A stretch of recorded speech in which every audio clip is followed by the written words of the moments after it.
Hello and welcome to Pisces Moon Astrology.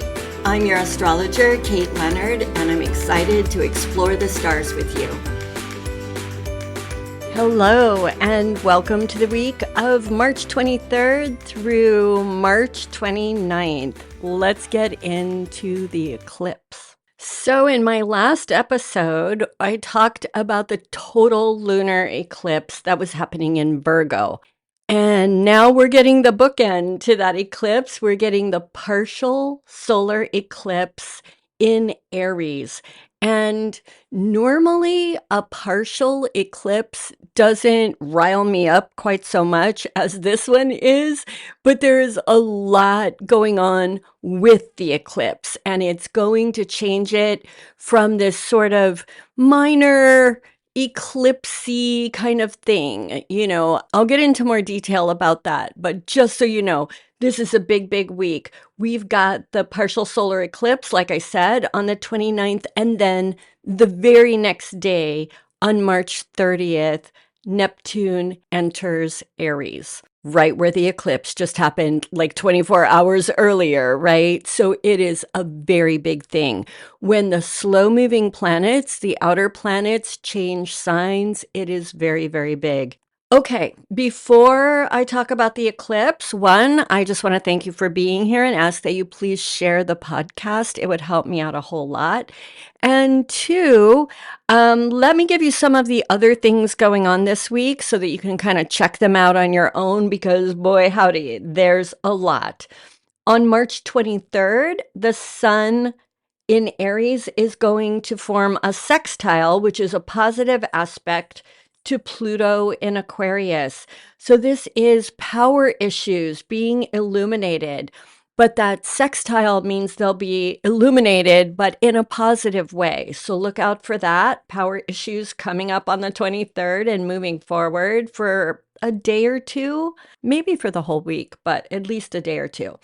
On March 24th, we have retrograding Mercury moving into the heart of the sun, what's called cazimi. This is ideas and communication becoming a lot more clear, but not right away. When the planet first comes out of cazimi, it's going to be combust, meaning we still won't see it. So it'll take a little bit of time, but expect for big, let's make it just one big improvement in ideas, communication, all the stuff, right? Then on March 27th, we've got retrograding Venus conjoining Neptune. And this is in that critical 29 degrees in Pisces. Any planet at 29 degrees is super active, so that's Neptune. So we've got Venus retrograding and joining Neptune. And then on March 29th, we've got Mercury retrograding and then making that same union with Neptune.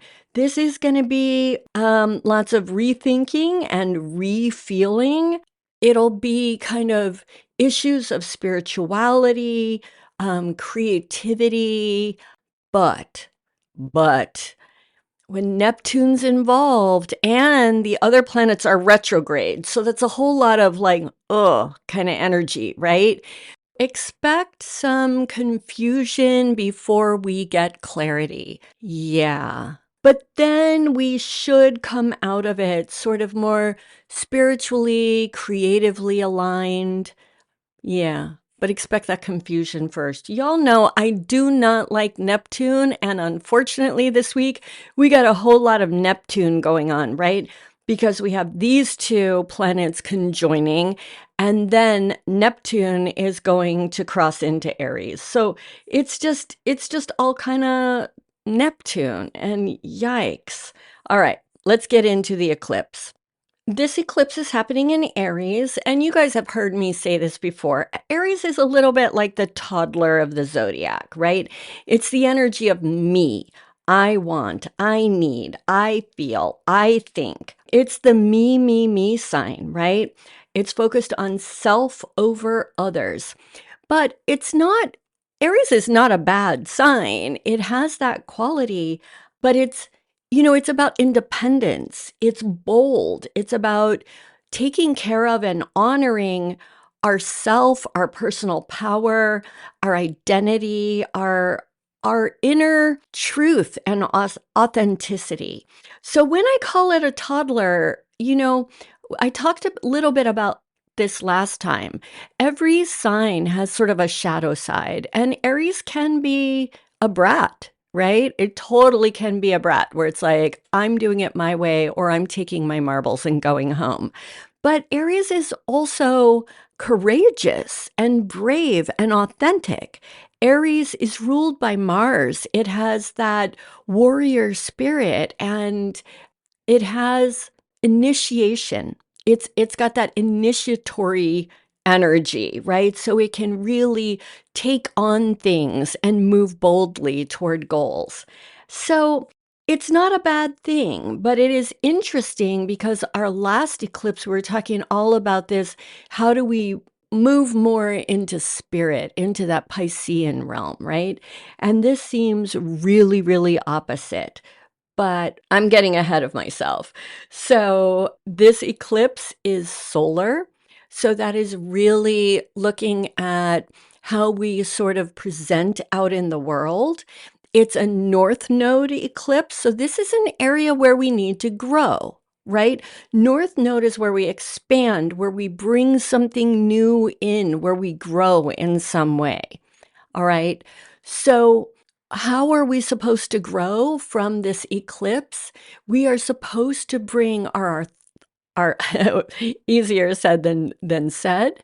We are supposed to bring our authentic selves into the world, right?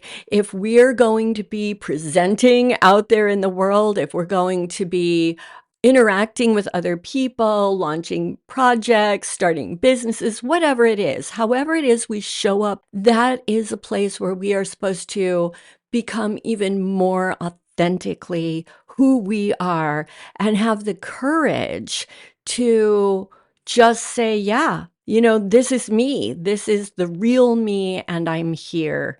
It's actually really wonderful energy. The problem is about this showing up out there in the world and all of that. It's an eclipse, even though a partial eclipse. What that means is we're not seeing clearly right now. Starting to sound familiar. I was talking about those planets retrograding over Neptune and not seeing clearly. Yeah, this is really a thing. Eclipses obscure the light, right? So the path in front of us is not exactly clear yet. So we're supposed to be learning, we're supposed to be receiving the messages and all of that, but we probably aren't going to exactly know how to step forward, how to make it all happen, or in what areas of life do we have to make it happen, or do we want to make it happen? So it's important to remember that, like bookends, the two eclipses, the lunar eclipse that we just went through, and now this upcoming partial solar eclipse, they go together. We don't throw away, we don't just abandon what happened with that lunar eclipse and go, okay, we're done with that now. I've done all that spiritual woo-woo coming from my intuition, and now I'm going to go out and be a noble warrior and, conquer the business world or whatever it is you want to conquer, right? It's not like that. They go together. So during this week that we're not seeing things so clearly, it's still time for us to rely on that Piscean energy that we were working with during the lunar eclipse. Does all of that make sense? So we're moving into a kind of balance again. We talked about this last week when Virgo was involved, right? Virgo is where the actual eclipse happened, and we needed to let go of some of that Virgo control and move into that Piscean space of intuition. This is a little bit like that. It's a little bit now of a course correction. So we've moved into that Piscean way of feeling our way through things, right? But now we need to focus on ourselves. Okay, so it's not about control the way Virgo was, but it is about action. Aries is active. It's ruled by Mars, right? So Mars is all about action and energy and passion and all of that stuff. But the focus is on ourselves. This is me focusing on my authentic self and getting out of a little bit or using that to balance that Pisces energy. If you're only in Pisces, if you're only in that oceanic, kind of space, it can get spacey. It can be really, really spacey, and you can be really out of touch with making things happen in the material world. You can be more like the guru on the mountaintop. That's a magical and wonderful thing, but it's not right for all of us, right? Many of us have to be here in the world. We have ambitions. We have things we need to be responsible for and all of that. And the guru sitting on the mountaintop, mostly he sits there on the mountaintop, right? I don't get to do that. I'm sure many of you don't get to do that. So now, how do we get back into action? We don't lose that intuition, but we get back into action, but thinking about authenticity and our own needs and desires. It's a really profound time. The frustrating piece is just going to be that we're not going to see the way clearly for a bit. Okay, so that's what I want you to keep in mind, because I already know I'm going to be getting phone calls and emails needing appointments because people are confused. And let me add to that, because remember Neptune? Yeah, let's talk. Okay, so as I said, on March 30th, that's the day after the eclipse, Neptune leaves Pisces and goes into Aries. Now, y'all, I'm just going to tell you again what I say all the time. I've already said it probably 3 times on this episode. I don't like Neptune. People are always like, Kate, he's so spiritual. Yeah, he rules lying, deceit, illusion, delusion, drug addiction. Yeah, he's a nice guy. No, I don't like Neptune. While he was in Pisces, that's kind of Neptune at his best, because he's the god of the ocean and he's in the ocean of Pisces. So I was being sort of nice-ish about Neptune when he was there. Now he's coming into fiery Aries, and Neptune is the god of the ocean. So what the heck is he doing over there in a fire sign? He is not at all happy. This is not him at his best. And so I am taking off my nice Neptune attempt or whatever, and I'm going to go back to I don't like him. And I don't think you're going to like him this week either. So let me give you an idea. Yeah, let me give you an idea of Neptune in Aries. He's very slow. So the last time he was in Aries was in April of 1861. Anybody remember their U.S. history class from, what was that, like sophomore year of high school or something like that? I'm probably dating myself. I don't even know if they teach it anymore. But anyway, anybody remember U.S. history? If not, you can Google it really quickly. What happened in April of 1861? The American Civil War started. That's Neptune in Aries. Okay. So I do mention over on my Substack, and if you're not over there, it's free and you should be. If you want me to do an episode on kind of what Neptune in Aries means for the world, or what it could mean, go over there and drop me a comment. If I get enough people wanting that, and that's the only place I'm really going to take comments, if I get enough people wanting that, I'll do an extra episode. Otherwise, you and I are not going to go to war with each other. It's not going to play out like that, but it is that kind of energy, right? And it's because Aries is all about impulsive action, and Neptune is confused. There's delusion, there's lying, there's deceit, there's all kind of stuff going on. And then you've got that Aries impulsivity, right? And we're just coming out of the eclipse that's already, the sun has been partially obscured. So it's just, I don't know. I am not loving it. I'm not loving it. Now, here's the good news. First off, after this eclipse, we've got some months before we hit the autumn eclipse series, right? So this eclipse energy, while I do think we're going to be feeling this for some months to come, it is going to dissipate. So that's one bit of good news. This week, I think is going to be tough. I think next week is going to be tough, but then it's going to get easier. Neptune is going to stay in Aries through, I think, the first few weeks of October. Then he's going to retrograde back into Pisces. So we'll get let up at that point, right?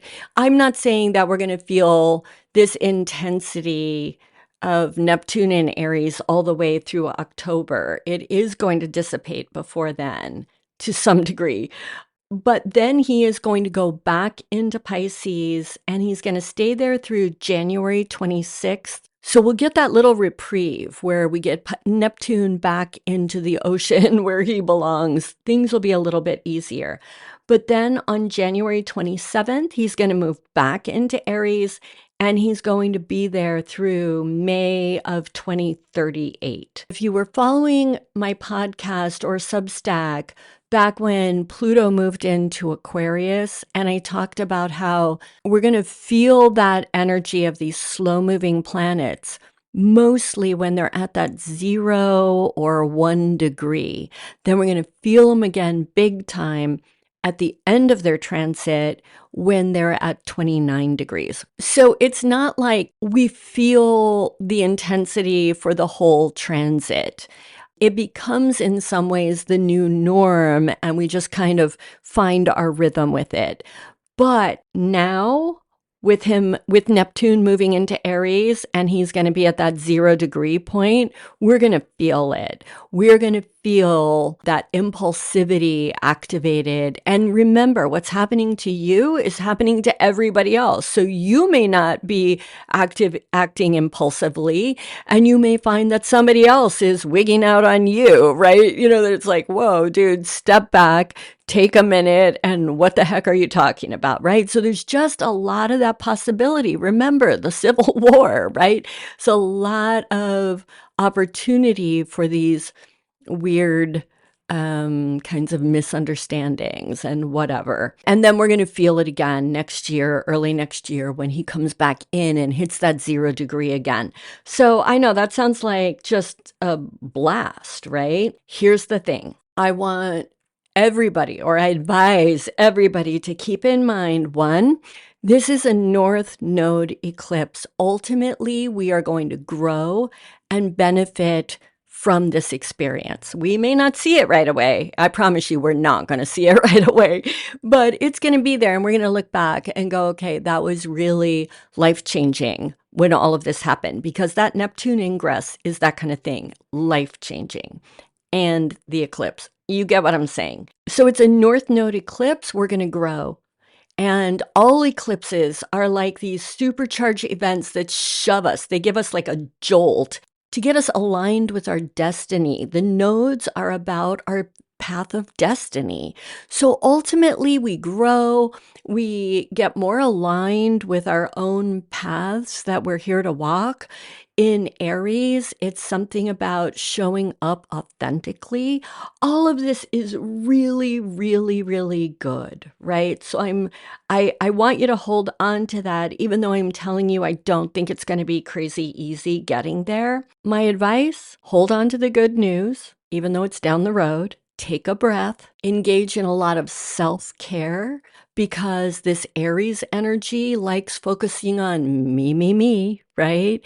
So take a breath. When you feel like things are getting kind of explosive or out of control, or you're really confused and frustrated, take a breath.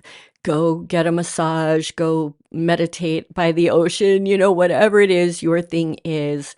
Take care of you and give it a little time. All right. And like I said, remember, other people are feeling these things too.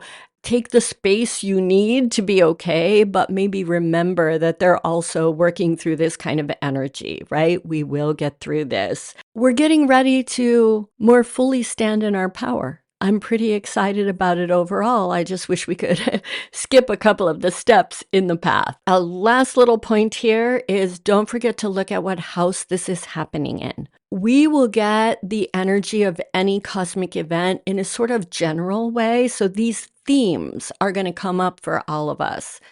But you will find that you are most impacted usually in the house where this is occurring. So look to Aries. What house does that occupy in your chart? And also remember that, let's say this is hitting my 10th house, so that I'm going to be having these issues coming up around my career. Okay, there's confusion. How am I moving forward? I'm having weird conflicts, whatever, in the area of career. And then I find that, say, my daughter is exploding at me out of the blue, well, remember, her Aries is in a different house from mine. So hers may be in the 4th house of family, and so I'm getting blasted, right? So keep in mind that the way it's hitting you and where you think you're dealing with it, that's not the same for everybody else around you. So kind of step back and be like, okay, I'm getting blasted by, this person in my life. I wonder where their Aries is, right? So just know that it's not a uniform thing, which makes it even more confusing. Does that make sense? Anyway, I hope all of this was helpful. That's always my intention. And please do all the liking and sharing, especially sharing, you guys. I would be super grateful. I'd love to see you over at Substack. And that's all I've got. So until next week, go out and seize the energies of the stars. This is my wish for you always. And until then, bye.